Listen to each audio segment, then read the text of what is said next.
I feel John Jay is the person that people are afraid to be, because it's easy to follow a trend, but how can anybody know where they're going if they don't know where they've been?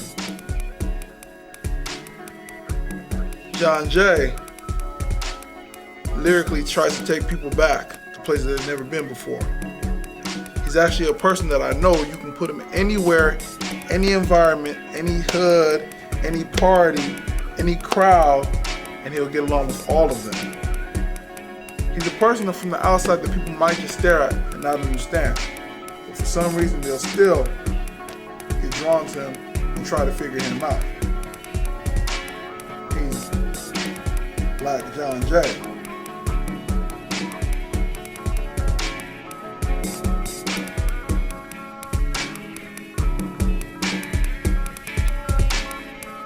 Keltronix is an artist and a person. That's my best friend. We've been best friends since we were wild young. Very entertaining, very thoughtful, true person, a real caring person, real dude. As an artist, to me, he's one of the greatest artists I've seen and heard. And I'm a big fan of his work all the time. He never disappoints.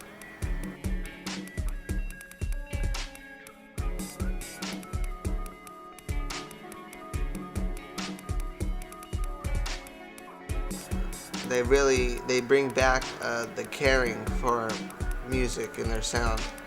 Like, you could tell that they definitely have a knowledge and of different varieties of music, and they know what artists from which time periods really cared about music, and that's who they focus on. And they make music. They care about music, period. And a lot of people now don't really care as much as they used to, and they just bring back like positive vibes and good music that you can listen to, and orchestrate a CD that you can't even skip a song. You just have to listen. You have no choice but to just let it play out throughout, and just listen to all the songs and then you have to listen to it again. But by the time you know it, the CD's over, and you want to listen to that shit again because it just has a bunch of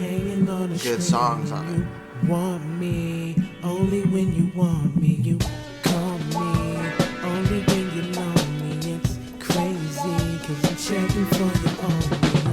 I know that. My name is Michael Minique, aka Rico Escobar, aka That's Rico, aka Mr. Perfect, aka Pimp Name Upgrade.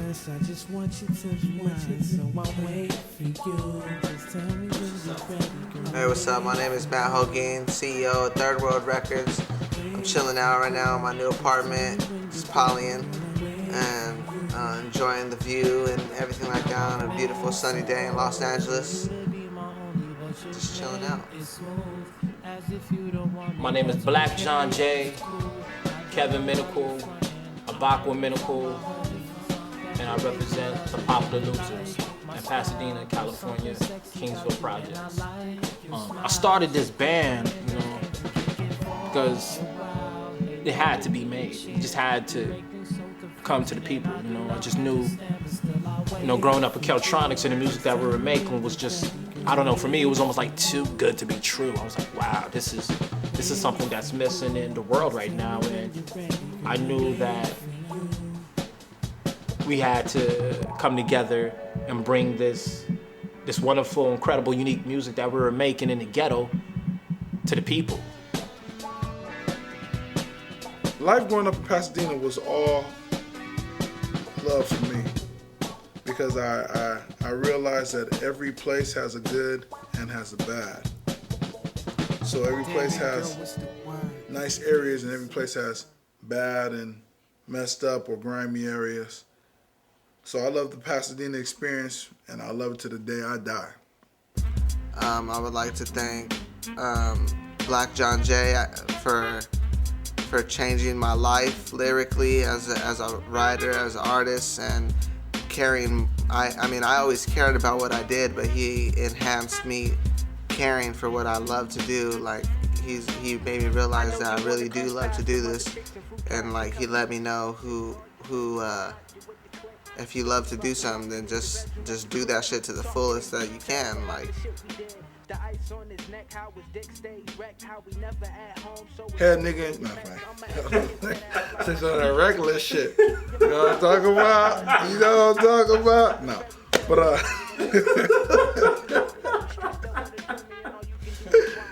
we'll get back to that. Skip it. John Jay, as a child growing up, was very interesting because you have sibling rivalries.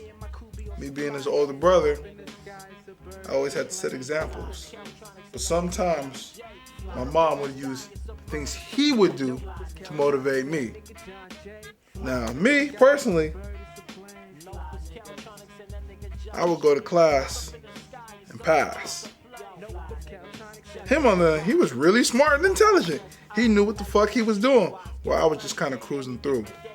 it's hilarious. We chill a lot, and we both are into basketball tremendously, and we play video games and write songs together and inspire one another.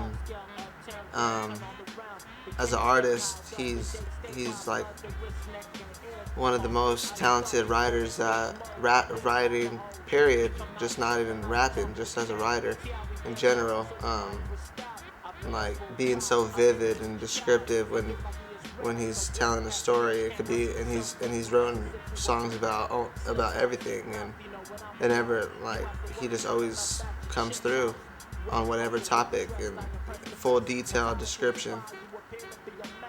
The music that was played in the Minicool household ranges from African music to R&B to some hip hop to old school funk.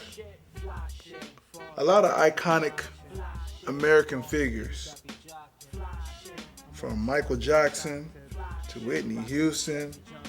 I remember listening to Luther Vandross a lot, but I remember one time listening to Roger and Zapp. That shit right there. Bob Marley.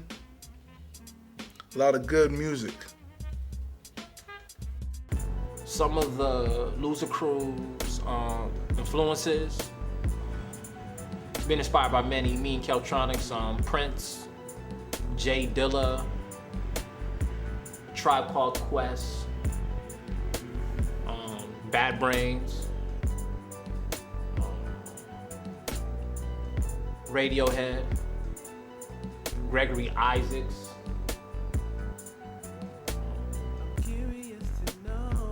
Jodeci. Man, the first concert I ever attended, if I think back in my memory bank, man, it ain't hard to tell. It was Jodeci. Oh yeah. And headlining was Mary J. Blige. And I actually, my dad actually took me and my brother to it. It was at the Universal Amphitheater, and it was on my birthday. So that right there. Marvin Gaye. Play that Marvin Gaye. What's going on?